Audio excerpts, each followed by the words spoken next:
Hi. അപ്പൊ നമ്മൾ നോക്കാൻ പോകുന്നത് കറണ്ട് അഫയേഴ്സ് ആണ്. അതായത് നമുക്ക് നാളെ റിവിഷൻ ഡേ ആണല്ലോ. ഈ ഒരു വീക്കിൽ എടുത്തിട്ടുള്ള കറണ്ട് അഫയേഴ്സ് മൊത്തം.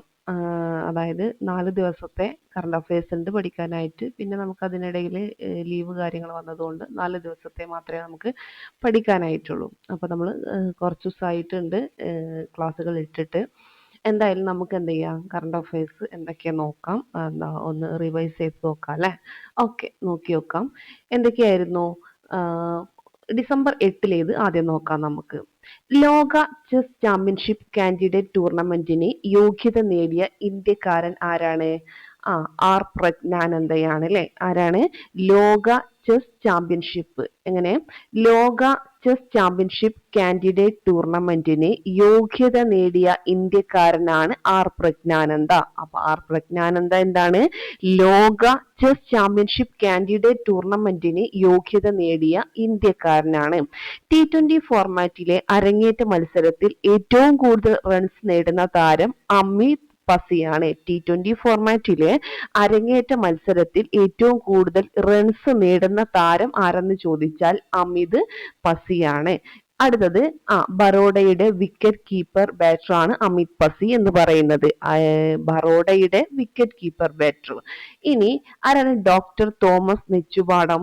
Southern India chamber of commerce and industry Kerala chapter chairman ആണ് ഡോക്ടർ തോമസ് നെച്ചുപാടം എന്ന് പറയുന്നത്. Southern India chamber of commerce and industry Kerala chapter chairman ആരാണ്? ഡോക്ടർ തോമസ് നെച്ചുപാടമാണ്. ഡോക്ടർ തോമസ് നെച്ചുപാടമാണ് southern India chamber of commerce and industry Kerala chapter chairman എന്ന് പറയുന്നത്. അന്താരാഷ്ട്ര നാണയനിധി ലോകത്ത് ഏറ്റവും വലിയ ഡിജിറ്റൽ പണമിടപാട് സംവിധാനമായി തെരഞ്ഞെടുത്ത ഇന്ത്യയുടെ സംവിധാനമാണ് യൂണിഫൈഡ് പേയ്മെന്റ് ഇന്റർഫേസ്. അന്താരാഷ്ട്ര നാണയനിധി ലോകത്ത് ഏറ്റവും വലിയ ഡിജിറ്റൽ പണമിടപാട് സംവിധാനമായി തെരഞ്ഞെടുത്ത ഇന്ത്യയുടെ സംവിധാനം എന്ന് പറയുന്നത് UPI ആണ്. യൂണിഫൈഡ് പേയ്മെന്റ് ഇന്റർഫേസ് ആണ്. ക്രിക്കറ്റിന്റെ എല്ലാ ഫോർമാറ്റുകളിലുമായി ഏറ്റവും കൂടുതൽ മാൻ ഓഫ് ദ സീരീസ് പുരസ്കാരങ്ങൾ നേടിയത് വിരാട് കോഹ്ലിയാണ്. അപ്പോൾ ക്രിക്കറ്റിന്റെ എല്ലാ ഫോർമാറ്റുകളിലുമായി ഏറ്റവും കൂടുതൽ മാൻ ഓഫ് ദ സീരീസ് പുരസ്കാരങ്ങൾ നേടിയതാരാണ്? വിരാട് കോഹ്ലിയാണ്. അങ്ങനെയെങ്കിൽ എന്ത് ചെയ്യാം, നമുക്ക് ഈ ഒരു പേജ് ഒന്നുകൂടെ നോക്കി നോക്കാം. ലോക ചെസ് ചാമ്പ്യൻഷിപ്പ് കാൻഡിഡേറ്റ് ടൂർണമെന്റിന് യോഗ്യത നേടിയ ഇന്ത്യക്കാരൻ എന്ന് പറയുന്നത് ആർ പ്രജ്ഞാനന്ദയാണ്. T20 ഫോർമാറ്റിലെ അരങ്ങേറ്റ മത്സരത്തിൽ ഏറ്റവും കൂടുതൽ റൺസ് നേടുന്ന താരം അമിത് പസിയാണ്. ബറോഡയുടെ വിക്കറ്റ് കീപ്പർ ബാറ്ററാണ്. Southern India chamber of commerce and industries Kerala chapter chairman doctor Thomas നെച്ചുപാടമാണ്. ആരാണ്? Doctor Thomas Nechupadam southern India chamber of commerce and industry Kerala chapter ചെയർമാനാണ്. അന്താരാഷ്ട്ര നാണയനിധി ലോകത്തെ ഏറ്റവും വലിയ ഡിജിറ്റൽ പണമിടപാട് സംവിധാനമായി തെരഞ്ഞെടുത്ത ഇന്ത്യയുടെ സംവിധാനമാണ് യൂണിഫൈഡ് പേയ്മെന്റ് ഇന്റർഫേസ് എന്ന് പറയുന്നത്. ക്രിക്കറ്റിന്റെ എല്ലാ ഫോർമാറ്റുകളിലുമായി ഏറ്റവും കൂടുതൽ മാൻ ഓഫ് ദ സീരീസ് പുരസ്കാരങ്ങൾ നേടിയത് വിരാട് കോഹ്ലിയാണ്. ഓക്കെ, അപ്പൊ നെക്സ്റ്റ് പേജ് നോക്കിയാലോ. 67ാമത് സംസ്ഥാന കളരിപ്പയറ്റ് ചാമ്പ്യൻഷിപ്പിൽ കിരീടം നേടിയത് ഏത് ജില്ലയാണ്? കണ്ണൂരാണ് അല്ലെ. 67ാമത് സംസ്ഥാന കളരിപ്പയറ്റ് ചാമ്പ്യൻഷിപ്പിൽ കിരീടം നേടിയത് കണ്ണൂരും. വേദി എവിടെയായിരുന്നു? തിരുവനന്തപുരവും ആയിരുന്നു. സമഗ്ര വോട്ടർ പട്ടിക പരിഷ്കരണത്തിന്റെ ഭാഗമായി വിതരണം ചെയ്ത് തിരിച്ചു കിട്ടിയ ഫോമുകൾ മുഴുവൻ ഡിജിറ്റൈസേഷൻ ചെയ്ത ആദ്യ ജില്ലയാണ് ഏത് ജില്ല? കാസർഗോഡ് അല്ലെ. സമഗ്ര വോട്ടർ പട്ടിക പരിഷ്കരണത്തിന്റെ ഭാഗമായിട്ട് വിതരണം ചെയ്ത് തിരിച്ചു കിട്ടിയ ഫോമുകൾ മുഴുവൻ ഡിജിറ്റൈസേഷൻ ചെയ്ത ആദ്യ ജില്ല എന്ന് പറയുന്നത് കാസർഗോഡ് ജില്ലയാണ്. MLS കപ്പ് നേടിയത് ഇന്റർ മിയാമി. MLS കപ്പ് നേടിയത് ആരാണ്? Inter Miami. Captain Lionel Messi ആയിരുന്നു. ഇന്റർ മിയാമിയാണ് MLS കപ്പ് നേടിയത്. ക്യാപ്റ്റൻ ആരായിരുന്നു? ലയണൽ മെസ്സി ആയിരുന്നു. ഓക്കെ, ഇനി റെയിൽവേ പശ്ചാത്തലമാക്കി TD രാമകൃഷ്ണൻ രചിച്ച നോവലാണ് പച്ച മഞ്ഞ ചുവപ്പ്. റെയിൽവേ പശ്ചാത്തലമാക്കിയിട്ട് TD രാമകൃഷ്ണൻ രചിച്ച നോവൽ ചോദിച്ചാല് TD രാമകൃഷ്ണനാണ് കേട്ടോ. ആരാണ്? TD രാമകൃഷ്ണൻ രചിച്ച നോവലാണ് പച്ച മഞ്ഞ ചുവപ്പ്. 2025 ഡിസംബറിൽ അന്തരിച്ച പ്രശസ്ത ബംഗാളി നടനാണ് കല്യാൺ ചാറ്റർജി. 2025 ഡിസംബറിൽ അന്തരിച്ച പ്രശസ്ത ബംഗാളി നടനാണ് ആരെന്ന് പറയുന്നത്? കല്യാൺ ചാറ്റർജി. ഈ ഒരു പേജ് ഒന്നുകൂടെ നോക്കി നോക്കി നോക്കാം നമുക്ക്. 67ാമത് സംസ്ഥാന കളരിപ്പയറ്റ് ചാമ്പ്യൻഷിപ്പിൽ കിരീടം നേടിയത് കണ്ണൂരാണ്. വേദി തിരുവനന്തപുരമാണ്. സമഗ്ര വോട്ടർ പട്ടിക പരിഷ്കരണത്തിന്റെ ഭാഗമായി വിതരണം ചെയ്ത് തിരിച്ചു കിട്ടിയ ഫോമുകൾ മുഴുവൻ ഡിജിറ്റൈസേഷൻ ചെയ്ത ആദ്യ ജില്ല എന്ന് പറയുന്നത് കാസർഗോഡാണ്. MLS കപ്പ് നേടിയത് ഇന്റർ മിയാമിയാണ്. ക്യാപ്റ്റൻ ലയണൽ മെസ്സിയാണ്. റെയിൽവേ പശ്ചാത്തലമാക്കി TD രാമകൃഷ്ണൻ രചിച്ച നോവൽ പച്ച മഞ്ഞ ചുവപ്പ്. 2025 ഡിസംബറിൽ അന്തരിച്ച പ്രശസ്ത ബംഗാളി നടനാണ് കല്യാൺ ചാറ്റർജി എന്ന് പറയുന്നത്. അടുത്തത്, രാജ്യത്ത് ആദ്യമായി വീൽ ചെയർ ആവശ്യമായി വരുന്ന യാത്രക്കാർക്ക് വിമാനത്തിൽ അനായാസം കയറാനും ഇറങ്ങാനുമുള്ള മൊബിലിറ്റി അസിസ്റ്റന്റ് സംവിധാനം ഏർപ്പെടുത്തിയ വിമാനത്താവളമാണ് ഏതെന്ന് പറയുന്നത്? ബംഗളൂരു വിമാനത്താവളം. രാജ്യത്ത് ആദ്യമായിട്ട് വീൽ ചെയർ ആവശ്യമായി വരുന്ന യാത്രക്കാർക്ക് വിമാനത്തിൽ അനായാസം കയറാനും ഇറങ്ങാനുമുള്ള മൊബിലിറ്റി അസിസ്റ്റന്റ് സംവിധാനം ഏർപ്പെടുത്തിയ വിമാനത്താവളം ബംഗളൂരു വിമാനത്താവളമാണ്. ഇനി എന്താണ് ഡിസംബർ 9 പ്രത്യേകത? രാജ്യാന്തര അഴിമതി വിരുദ്ധ ദിനമാണ് അല്ലെ. രാജ്യാന്തര അഴിമതി വിരുദ്ധ ദിനം എന്ന് പറയുന്നത് ഡിസംബർ 9. അപ്പൊ ഡിസംബർ 9 പ്രത്യേകത എന്താണ്? രാജ്യാന്തര അഴിമതി വിരുദ്ധ ദിനമാണ് ഡിസംബർ 9 എന്ന് പറയുന്നത്. ലോകത്ത് ആദ്യമായി 16 വയസ്സിൽ താഴെയുള്ള കുട്ടികൾ സോഷ്യൽ മീഡിയ അക്കൗണ്ടുകൾ ഉപയോഗിക്കുന്നത് വിലക്കിയുള്ള നിയമം പ്രാബല്യത്തിൽ വന്ന രാജ്യം എന്ന് പറയുന്നത് ഏതാണ്? ഓസ്ട്രേലിയയാണ്. ലോകത്ത് ആദ്യമായിട്ട് 16 വയസ്സിൽ താഴെയുള്ള കുട്ടികൾ സോഷ്യൽ മീഡിയ അക്കൗണ്ടുകൾ ഉപയോഗിക്കുന്നത് വിലക്കിയുള്ള നിയമം പ്രാബല്യത്തിൽ വന്ന രാജ്യമാണ് ഓസ്ട്രേലിയ. ഏഷ്യയിൽ മൈക്രോസോഫ്റ്റ് നടത്തുന്ന ഏറ്റവും വലിയ നിക്ഷേപം ഏത് രാജ്യവുമായിട്ടാണ് എന്ന് ചോദിച്ചാൽ ഏത് രാജ്യവുമായിട്ടാണ്? ഇന്ത്യയുമായിട്ടാണ് കേട്ടോ. ഏഷ്യയിൽ മൈക്രോസോഫ്റ്റ് നടത്തുന്ന ഏറ്റവും വലിയ നിക്ഷേപം ഏത് രാജ്യവുമായിട്ടാണെന്ന് ചോദിച്ചാൽ ഇന്ത്യ. ഗ്ലോബൽ ഫ്യൂവൽ സൊസൈറ്റിയുടെ ഗ്ലോബൽ ഹ്യൂമാനിറ്റേറിയൻ പുരസ്കാരം നേടിയത് ആനന്ദ് അംബാനിയാണ്. ഗ്ലോബൽ ഫ്യൂവൽ സൊസൈറ്റിയുടെ ഗ്ലോബൽ ഫ്യൂവൽ സൊസൈറ്റിയുടെ ഗ്ലോബൽ ഹ്യൂമാനിറ്റേറിയൻ പുരസ്കാരം നേടിയത് ആർക്കാണ്? ആനന്ദ് അംബാനിക്കാണ്. നെക്സ്റ്റ്, ഏത് രാജ്യത്തിൽ നിന്നാണ് ആണവ ശക്തി ഉപയോഗിച്ച് പ്രവർത്തിക്കുന്ന അന്തർവാഹിനി ഇന്ത്യ പാട്ടത്തിനെടുക്കാൻ ഒരുങ്ങുന്നത്? ഏത് രാജ്യത്തിൽ നിന്നാണ്? റഷ്യയാണ് കേട്ടോ. ഏത് രാജ്യത്തിൽ നിന്നാണ് ആണവ ശക്തി ഉപയോഗിച്ച് പ്രവർത്തിക്കുന്ന അന്തർവാഹിനി ഇന്ത്യ പാട്ടത്തിനെടുക്കാൻ ഒരുങ്ങുന്നത്? റഷ്യ. INS ചക്ര 3 എന്ന പേരിൽ 2028 ഇത് കമ്മീഷൻ ചെയ്യും. INS ചക്ര 3 എന്താണ് പേര്? INS ചക്ര 3 എന്ന പേരിൽ 2028 ഇത് കമ്മീഷൻ ചെയ്യും. അപ്പൊ ഏത് രാജ്യത്തിൽ നിന്നാണ് ആണവശക്തി ഉപയോഗിച്ച് പ്രവർത്തിക്കുന്ന അന്തർവാഹിനി ഇന്ത്യ പാട്ടത്തിനെടുക്കാൻ ഒരുങ്ങുന്നത്? റഷ്യ. നമുക്ക് എന്ത് ചെയ്യാം, ഈ ഒരു പേജ് ഒന്നുകൂടെ നോക്കി നോക്കാം. എന്താണ് രാജ്യാന്തര അഴിമതി വിരുദ്ധ ദിനം എന്നാണ്. ഡിസംബർ 9. എന്താ ഓസ്ട്രേലിയയുടെ പ്രത്യേകത? ലോകത്ത് ആദ്യമായി 16 വയസ്സിൽ താഴെയുള്ള കുട്ടികൾ സോഷ്യൽ മീഡിയ അക്കൗണ്ടുകൾ ഉപയോഗിക്കുന്നത് വിലക്കി നിയമം വന്നു ഈ ഓസ്ട്രേലിയയിൽ അല്ലെ. ഏഷ്യയിൽ മൈക്രോസോഫ്റ്റ് നടത്തുന്ന ഏറ്റവും വലിയ നിക്ഷേപം ഏത് രാജ്യവുമായിട്ടാണെന്ന് ചോദിച്ചാൽ ഇന്ത്യയുമായിട്ടാണ്. ഗ്ലോബൽ ഫ്യൂവൽ സൊസൈറ്റിയുടെ ഗ്ലോബൽ ഹ്യൂമാനിറ്റേറിയൻ പുരസ്കാരം നേടിയത് ആനന്ദ് അംബാനിക്കാണ്. ഏത് രാജ്യത്തിൽ നിന്നാണ് ആണവശക്തി ഉപയോഗിച്ച് പ്രവർത്തിക്കുന്ന അന്തർവാഹിനി ഇന്ത്യ പാട്ടത്തിനെടുക്കാൻ ഒരുങ്ങുന്നത്? റഷ്യ. INS ചക്ര 3 എന്ന പേരിൽ 2028 ഇത് കമ്മീഷൻ ചെയ്യും. കന്യാകുമാരി സഞ്ചാരികളുടെ സുരക്ഷ ഉറപ്പാക്കാനും പോലീസ് സേവനം വേഗത്തിലാക്കാനും AI സഹായത്തോടെയുള്ള ഔട്ട് പോസ്റ്റ് ആണ് കുമാരി കാവലൻ. എന്താണ്?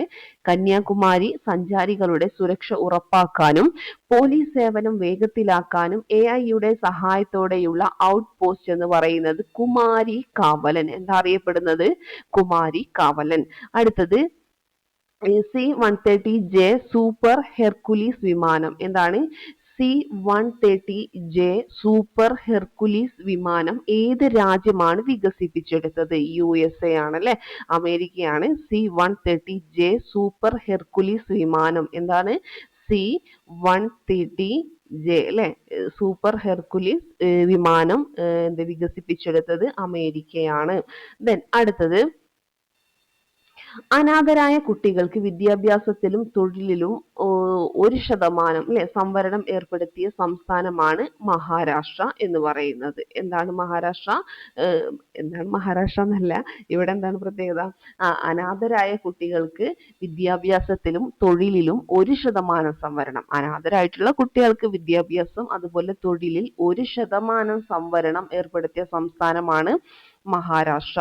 11ാമത് ഇന്ത്യ ഇന്റർനാഷണൽ സയൻസ് ഫെസ്റ്റിവൽ 2025 വേദി പഞ്ച്കുല, ഹരിയാന. എന്താണ്? 11ാമത് ഇന്ത്യ ഇന്റർനാഷണൽ സയൻസ് ഫെസ്റ്റിവൽ, അതായത് India international science festival IISF അല്ലെ, അതിന്റെ വേദി എന്ന് പറയുന്നത് പഞ്ച്കുല, എവിടെയാണ്? ഹരിയാന.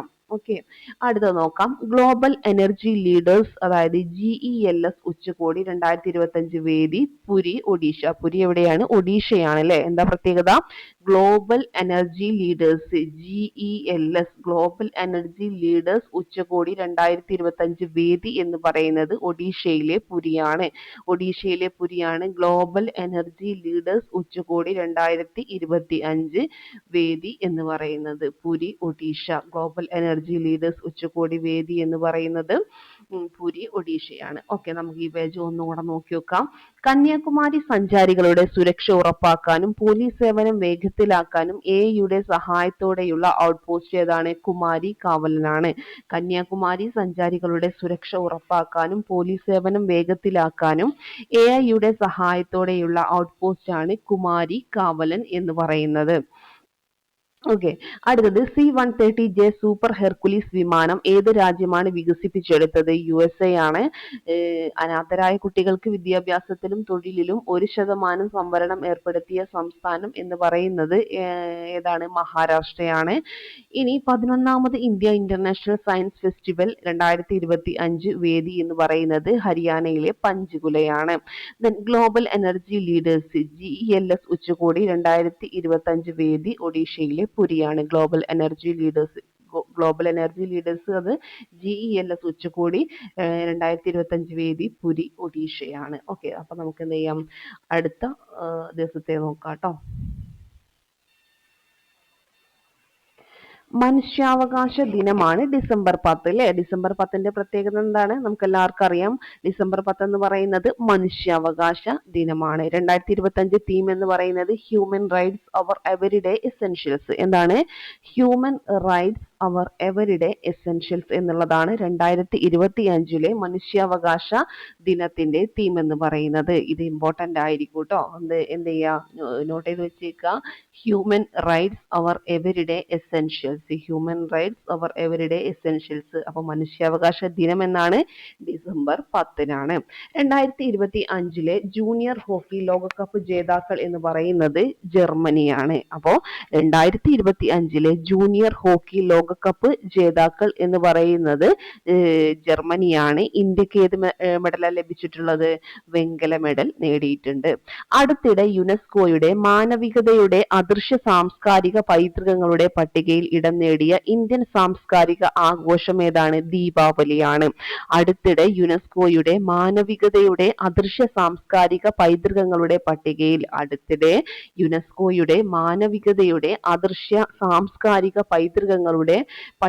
ഇടം നേടിയ ഇന്ത്യൻ സാംസ്കാരിക ആഘോഷം എന്ന് പറയുന്നത് ഏതാണ്? ദീപാവലിയാണ്. Time magazine CEO of the year 2025 തെരഞ്ഞെടുത്ത ഇന്ത്യൻ വംശജനാണ് Neil Mohan. Time magazine CEO of the year 2025 ആരാണ്? CEO ഓഫ് ദി ഇയർ 2025 ആയിട്ട് ടൈം മാഗസിൻ തെരഞ്ഞെടുത്ത ഇന്ത്യൻ വംശജൻ ആരെന്ന് ചോദിച്ചാൽ നീൽ മോഹനാണ്. യൂട്യൂബ് CEO ആണ് നീൽ മോഹൻ എന്ന് പറയുന്നത്. ഓക്കെ ആണല്ലോ. ഇനി അടുത്തത്, നിയമവിരുദ്ധമായി പ്രവർത്തിച്ചതിന് ഏത് സാമൂഹിക മാധ്യമ പ്ലാറ്റ്ഫോമിലാണ് യൂറോപ്യൻ യൂണിയൻ $14 കോടി എന്ത് ചെയ്തിട്ടുള്ളത്? പിഴ ചുമത്തിയത്? എക്സ് ആണ് കേട്ടോ. നിയമവിരുദ്ധമായിട്ട് പ്രവർത്തിച്ചതിന് ഏത് സാമൂഹിക മാധ്യമ പ്ലാറ്റ്ഫോമിലാണ് യൂറോപ്യൻ യൂണിയൻ $14 കോടി എന്ത് ചെയ്തിട്ടുള്ളത്? പിഴ ചുമത്തിയത്? ഏതാണ്? എക്സ് ആണ്. അപ്പൊ നമുക്ക് എന്ത് ചെയ്യാം, ഈ ഒരു പേജ് ഒന്നുകൂടെ നോക്കി വെക്കാം. മനുഷ്യാവകാശ ദിനമെന്നാണ് ഡിസംബർ 10. തീം എന്തായിരുന്നു? ഹ്യൂമൻ റൈറ്റ്സ് അവർ എവരിഡേ എസെൻഷ്യൽസ്. 2025 ജൂനിയർ ഹോക്കി ലോകകപ്പ് ജേതാക്കൾ ജർമ്മനിയാണ്. ഇന്ത്യക്ക് എന്ത് മെഡലാണ് ലഭിച്ചിട്ടുള്ളത്? വെങ്കല മെഡൽ. അടുത്തിടെ യുനെസ്കോയുടെ മാനവികതയുടെ അദൃശ്യ സംസ്കാര പൈതൃകങ്ങളുടെ പട്ടികയിൽ ഇടം നേടിയ ഇന്ത്യൻ സാംസ്കാരിക ആഘോഷം ദീപാവലിയാണ്. നീൽ മോഹൻ ആരാണ്? സിഇഒ ഓഫ് ദ ഇയർ 2025 ആയിട്ട് ടൈം മാഗസിൻ തെരഞ്ഞെടുത്ത ഇന്ത്യൻ വംശജനാണ്. യൂട്യൂബ് സിഇഒ ആയിരുന്നു ആര്? നീൽ മോഹന് യൂട്യൂബ് സിഇഒ ആണ്. നിയമവിരുദ്ധമായി പ്രവർത്തിച്ചതിന് ഏത് സാമൂഹിക മാധ്യമ പ്ലാറ്റ്ഫോമിലാണ് യൂറോപ്യൻ യൂണിയൻ $14 കോടി പിഴ ചുമത്തിയത്? എക്സ് ആണ്. അടുത്തത് നോക്കാം നമുക്ക്. സ്പെഷ്യൽ ഇന്റൻസീവ് റിവിഷൻ 2026 ഭാഗമായി വോട്ടേഴ്സ് ലിസ്റ്റ് 100% ഡിജിറ്റൈസ് ചെയ്ത ആദ്യ സംസ്ഥാനം രാജസ്ഥാനാണ്. സ്പെഷ്യൽ ഇന്റൻസീവ് റിവിഷൻ 2026 ഭാഗമായിട്ട് വോട്ടേഴ്സ് ലിസ്റ്റ് 100% ഡിജിറ്റൈസ് ചെയ്ത ആദ്യ സംസ്ഥാനം രാജസ്ഥാനാണ്. അപ്പൊ എന്താണ്? സ്പെഷ്യൽ ഇന്റൻസീവ് റിവിഷൻ 2026 ഭാഗമായിട്ട് വോട്ടേഴ്സ് ലിസ്റ്റ് 100% ഡിജിറ്റൈസ് ചെയ്ത ആദ്യ സംസ്ഥാനം എന്ന് പറയുന്നത് രാജസ്ഥാനാണ്. 2026 G20 ഉച്ചകോടിയുമായി ബന്ധപ്പെട്ട് അമേരിക്ക പ്രഖ്യാപിച്ച ന്യൂ G20 പദ്ധതി പ്രകാരം പുതുതായി അംഗത്വം നൽകപ്പെട്ട രാജ്യം പോളണ്ടാണ്. ഒഴിവാക്കപ്പെട്ട രാജ്യം ദക്ഷിണാഫ്രിക്ക. 2026 G20 ഉച്ചകോടിയുമായി ബന്ധപ്പെട്ട് അമേരിക്ക പ്രഖ്യാപിച്ച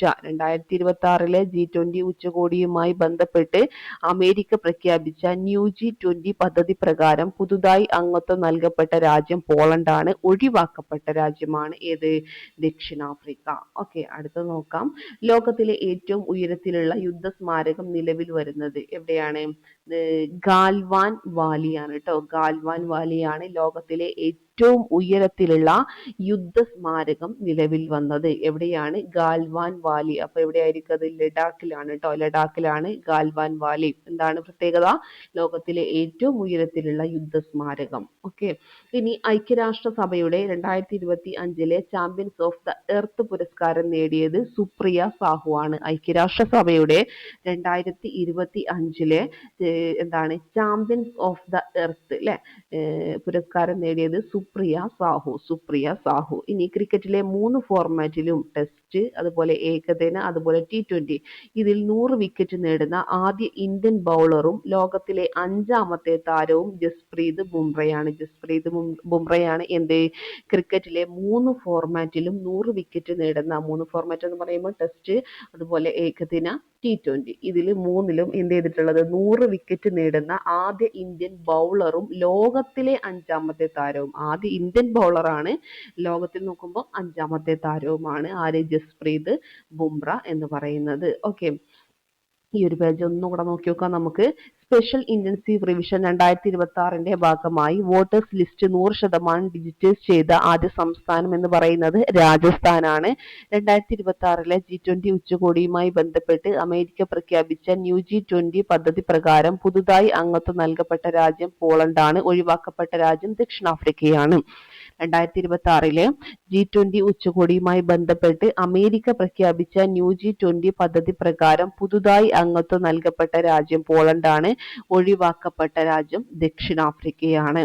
ഇനി ലോകത്തിലെ ഏറ്റവും ഉയരത്തിലുള്ള യുദ്ധസ്മാരകം നിലവിൽ വന്നത് എവിടെയാണ്? ഗൽവാൻ വാലി. ഗാൽവാൻ വാലി ട്ടോ. ലഡാക്കിലെ ഗാൽവാൻ വാലിയാണ് എന്ത്? ലോകത്തിലെ ഏറ്റവും ഉയരത്തിലുള്ള യുദ്ധസ്മാരകം നിലവിൽ വന്നത്. ഐക്യരാഷ്ട്രസഭയുടെ 2025 ചാമ്പ്യൻസ് ഓഫ് ദ എർത്ത് പുരസ്കാരം നേടിയത് സുപ്രിയ സാഹു ആണ്. ഐക്യരാഷ്ട്രസഭയുടെ 2025 ചാമ്പ്യൻസ് ഓഫ് ദി എർത്ത് പുരസ്കാരം സുപ്രിയ സാഹു. ക്രിക്കറ്റിലെ 3 ഫോർമാറ്റിലും ടെസ്റ്റ്, ഏകദിന, T20 ഫോർമാറ്റിൽ 100 വിക്കറ്റ് നേടുന്ന ആദ്യ ഇന്ത്യൻ ബൗളറും ലോകത്തിലെ 5ാമത്തെ താരവുമാണ് ജസ്പ്രീത് ബുംറ എന്ന് പറയുന്നത്. ഇനി അടുത്ത് നോക്കാം. Donald Trump avenue, Ratan Tata road, Google street, Microsoft road തുടങ്ങിയ പേരുകളിൽ പ്രധാന റോഡുകൾ പുനർനാമകരണം ചെയ്യാൻ തീരുമാനിച്ച സംസ്ഥാനം തെലങ്കാനയാണ്. Donald Trump Donald Trump avenue, Ratan Tata road. ഏതൊക്കെ? Donald Trump avenue, Ratan Tata road, Google street, Microsoft road തുടങ്ങിയ പേരുകളിൽ പ്രധാന റോഡുകൾ എന്ത് ചെയ്യുക? പുനർനാമകരണം ചെയ്യാൻ തീരുമാനിച്ച സംസ്ഥാനം എന്ന് പറയുന്നത് ആരാണ്? തെലുങ്കാന. ഏകദിന ക്രിക്കറ്റിൽ ബൗളിംഗ് റാങ്കിങ്ങിൽ ഒന്നാമതെത്തിയത് റാഷിദ് ഖാനാണ്. ഏകദിന ക്രിക്കറ്റിൽ ബൗളിംഗ് റാങ്കിങ്ങിൽ ഒന്നാമത് എത്തിയത് റാഷിദ് ഖാനാണ്. ഓക്കെ, അപ്പൊ നമുക്ക് എന്ത് ചെയ്യാം? ഈ ഒരു പേജ് ഒന്നുകൂടെ നോക്കി നോക്കാം. ആ Donald Trump avenue, Ratan Tata road, അതുപോലെ ഗൂഗിൾ സ്ട്രീറ്റ്. ഏതൊക്കെ പേരൊന്ന് ഓർത്ത് നോക്കുക കേട്ടോ. Donald Trump avenue, Ratan Tata road, Google street, Microsoft road തുടങ്ങിയ പേരുകളിൽ പ്രധാന റോഡുകൾ പുനർനാമകരണം ചെയ്യാൻ തീരുമാനിച്ച സംസ്ഥാനം ഏതായിരുന്നു? തെലുങ്കാന. ഏകദിന ക്രിക്കറ്റിൽ ബൗളിംഗ് റാങ്കിങ്ങിൽ ഒന്നാമതെത്തിയത് റാഷിദ് ഖാനാണ്. അപ്പൊ ഇത്രയാണ് ഈ ഒരു ദിവസം നോക്കാനുള്ളത്. ഇനി അടുത്ത ദിവസം കൂടെ നമുക്ക് എന്ത് ചെയ്യാം? നോക്കി നോക്കാം കേട്ടോ. ഡിസംബർ 11 കൂടെ നോക്കിയാൽ നമുക്ക് ഈ ഒരു വീക്കിൽ നോക്കിയിട്ടുള്ള അതായത് ഈ ഒരു വീക്കിൽ നമുക്ക് പഠിക്കാനുള്ള എല്ലാ കാര്യങ്ങളും ആയിട്ടുണ്ട് കേട്ടോ. അപ്പോൾ 9, 10, 11 അല്ലേ, 4 ദിവസത്തേ ഉള്ളൂ. നോക്കാം നമുക്ക് ഇതിൽ എന്താ പറയുന്നത്.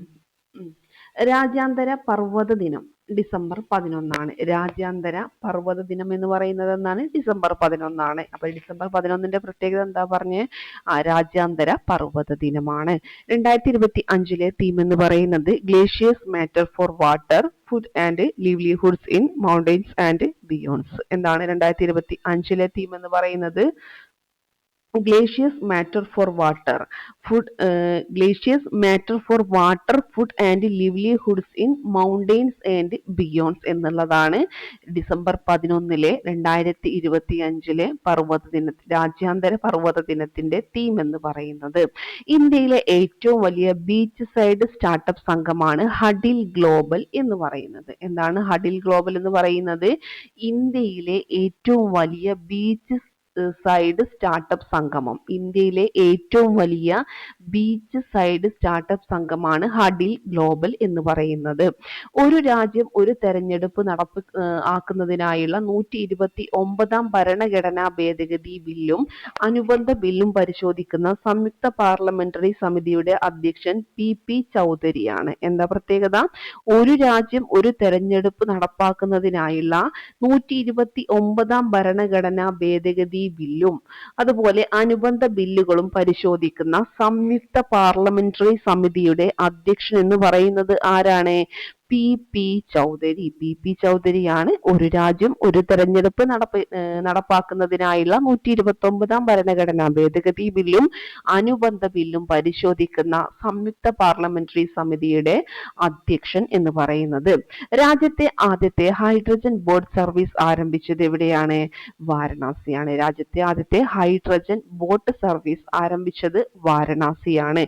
കൊച്ചിൻ ഷിപ്പ്യാർഡ് ലിമിറ്റഡ് ആണ് ബോട്ട് പൂർണ്ണമായും രൂപകൽപ്പന ചെയ്ത് നിർമ്മിച്ചത്. ആരാണ്? കൊച്ചിൻ ഷിപ്പ്യാർഡ് ലിമിറ്റഡ് ആണ് ബോട്ട് പൂർണ്ണമായിട്ട് രൂപകൽപ്പന ചെയ്ത് നിർമ്മിച്ചത്. രാജ്യത്തെ ആദ്യത്തെ ഹൈഡ്രജൻ ബോട്ട് സർവീസ് ആരംഭിച്ചത് വാരണാസിയാണ്. രാജ്യത്തെ ആദ്യത്തെ ഹൈഡ്രജൻ ബോട്ട് സർവീസ് വാരണാസി.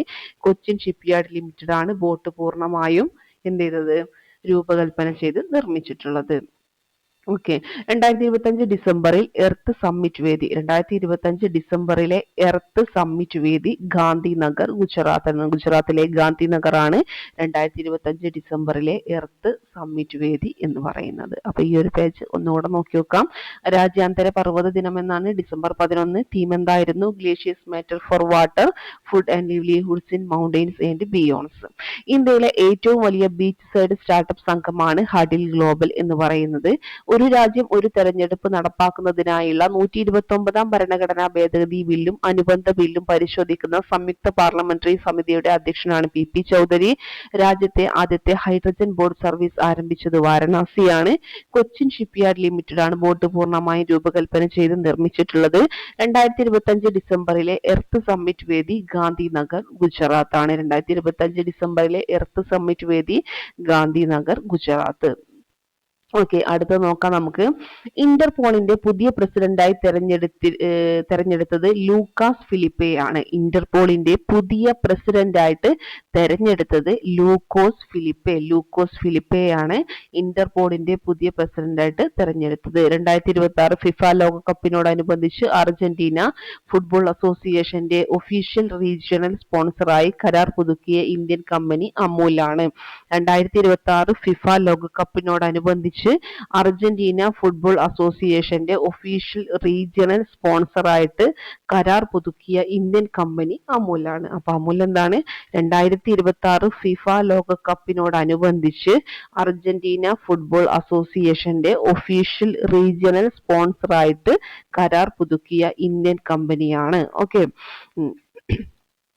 അടുത്തത്, തുടർച്ചയായ 3-ാം തവണയും സ്ക്വാഷ് ലോകകപ്പിന് ആതിഥേയത്വം വഹിക്കുന്ന ഇന്ത്യൻ നഗരം എന്ന് പറയുന്നത് ചെന്നൈയാണ്. തുടർച്ചയായ 3-ാം തവണയും സ്ക്വാഷ് ലോകകപ്പിന് എന്ത് ചെയ്യുന്നത്? ആതിഥേയത്വം വഹിക്കുന്ന ഇന്ത്യൻ നഗരം ചെന്നൈയാണ്. തുടർച്ചയായ 3-ാം തവണയും സ്ക്വാഷ് ലോകകപ്പിന് ആതിഥേയത്വം വഹിക്കുന്ന ഇന്ത്യൻ നഗരം എന്താണ്? ചെന്നൈയാണ്. ഗോൾഡൻ ഗ്ലോബ് ഹൊറൈസൺ പുരസ്കാരം ലഭിച്ചത് ആലിയ ഭട്ടിനാണ്. ഗോൾഡൻ ഗ്ലോബ് ഹൊറൈസൺ പുരസ്കാരം ലഭിച്ചത് ആർക്കാണ്? Alia Bhat. Golden globe horizon പുരസ്കാരം ആർക്കാ ലഭിച്ചിട്ടുള്ളത്? ആലിയ ഭട്ടിനാണ്. അടുത്തത്, justice V R Krishna Iyer award നേടിയത് P സദാശിവമാണ്. Justice V R Krishna Iyer award നേടിയത് ആർക്കാണ്? പി സദാശിവം. ഓക്കെ, അപ്പൊ ഈ ഒരു പേജ് എന്ത് ചെയ്യാം? നമുക്ക് ഒന്നുകൂടെ നോക്കാം. ഇനി ഇന്റർപോളിന്റെ പുതിയ പ്രസിഡന്റായിട്ട് തെരഞ്ഞെടുത്തത് ആരെയാണ്? ലൂക്കോസ് ഫിലിപ്പെ ആണ്. 2026 ഫിഫ ലോകകപ്പിനോടനുബന്ധിച്ച് അർജന്റീന ഫുട്ബോൾ അസോസിയേഷന്റെ ഒഫീഷ്യൽ റീജിയണൽ സ്പോൺസറായി കരാർ പുതുക്കിയ ഇന്ത്യൻ കമ്പനി എന്ന് പറയുന്നത് അമൂലാണ്. തുടർച്ചയായ 3-ാം തവണയും സ്ക്വാഷ് ലോകകപ്പിന് ആതിഥേയത്വം വഹിക്കുന്ന ഇന്ത്യൻ നഗരം ചെന്നൈയാണ്. ഗോൾഡൻ ഗ്ലോബ് ഹൊറൈസൺ പുരസ്കാരം ലഭിച്ചത് Alia ഭട്ടാണ്. Justice V R Krishna Iyer award നേടിയത് പി സദാശിവമാണ്. ഓക്കെ, അപ്പോൾ അടുത്ത പേജും കൂടെ നോക്കാം നമുക്ക്. 70 അടിയോളം ഉയരമുള്ള മെസ്സിയുടെ പ്രതിമ അനാച്ഛാദനം ചെയ്യുന്നത് എവിടെയാണ്? കൊൽക്കത്തയാണ് കേട്ടോ. എത്ര അടിയോളം? 70 അടിയോളം ഉയരമുള്ള മെസ്സിയുടെ പ്രതിമ അനാച്ഛാദനം ചെയ്യുന്നത് കൊൽക്കത്തയാണ്. കേന്ദ്ര വിവരാവകാശ കമ്മീഷണറായി എത്തുന്ന ആദ്യ മലയാളിയാണ് പി ആർ രമേശ് എന്ന് പറയുന്നത്. കേന്ദ്ര വിവരാവകാശ കമ്മീഷണറായിട്ട് എത്തുന്ന ആദ്യ മലയാളിയാണ് പി ആർ രമേശ്. എല്ലാ വർഷവും സെപ്റ്റംബർ 13-ന് സംസ്ഥാന വനിതാ ജീവനക്കാരുടെ ദിനമായി ആചരിക്കാൻ തീരുമാനിച്ച സംസ്ഥാനം കർണാടകയാണ്. എല്ലാ വർഷവും സെപ്റ്റംബർ 13-ന് സംസ്ഥാന വനിതാ ജീവനക്കാരുടെ ദിനമായിട്ട് ആചരിക്കാൻ തീരുമാനിച്ച സംസ്ഥാനം എന്ന് പറയുന്നത് ഏതാണ്? അത് കർണാടകയാണ്. 2025 ഗ്ലോബൽ AI ഷോക്ക് ആതിഥേയത്വം വഹിക്കുന്ന നഗരം അബുദാബിയാണ്. 2025 ഗ്ലോബൽ AI ഷോക്ക് ആതിഥേയത്വം വഹിക്കുന്ന നഗരം അബുദാബിയാണ്. 2025 ഗ്ലോബൽ AI ഷോക്ക് എന്ത് ചെയ്യുന്നത്? ആതിഥേയത്വം വഹിക്കുന്ന നഗരം എന്ന് പറയുന്നത് ഏതാണ്? അബുദാബി. ഓക്കെ, അപ്പൊ നമുക്ക് ഈ ഒരു പേജ് ഒന്നുകൂടെ നോക്കി നോക്കാം. 70 അടിയോളം ഉയരമുള്ള മെസ്സിയുടെ പ്രതിമ അനാച്ഛാദനം ചെയ്യുന്നത് എവിടെയാണ്? കൊൽക്കത്തയാണ്. കേന്ദ്ര വിവരാവകാശ കമ്മീഷണറായി എത്തുന്ന ആദ്യ മലയാളി പി ആർ രമേശ് ആണ്. എല്ലാ വർഷവും സെപ്റ്റംബർ 13-ന് സംസ്ഥാന വനിതാ ജീവനക്കാരുടെ ദിനമായി ആചരിക്കാൻ തീരുമാനിച്ച സംസ്ഥാനം എന്ന് പറയുന്നത് കർണാടകയാണ്. 2025 ഗ്ലോബൽ AI ഷോക്ക് ആതിഥേയത്വം വഹിക്കുന്ന നഗരം അബുദാബിയാണ്. 2025 ഗ്ലോബൽ AI ഷോക്ക് ആതിഥേയത്വം വഹിക്കുന്ന നഗരം എന്ന് പറയുന്നത് ഏതാണ്? അബുദാബിയാണ്. ഓക്കെ, അപ്പൊ ഇത്രയും കാര്യങ്ങളായിരുന്നു നമുക്ക് പഠിക്കാനായിട്ടുണ്ടായിരുന്നത്. നാളെയാണ് ഇതിന്റെ റിവിഷൻ എക്സാം എന്ന് പറയുന്നത്. അപ്പൊ കൃത്യമായിട്ട് പഠിക്കുക. പഠിച്ചതിന് ശേഷം മാത്രം എന്ത് ചെയ്യുക? അറ്റൻഡ് ചെയ്യാനായിട്ട് ശ്രമിക്കുക. ഓക്കെ, അപ്പൊ ശരി, താങ്ക് യു.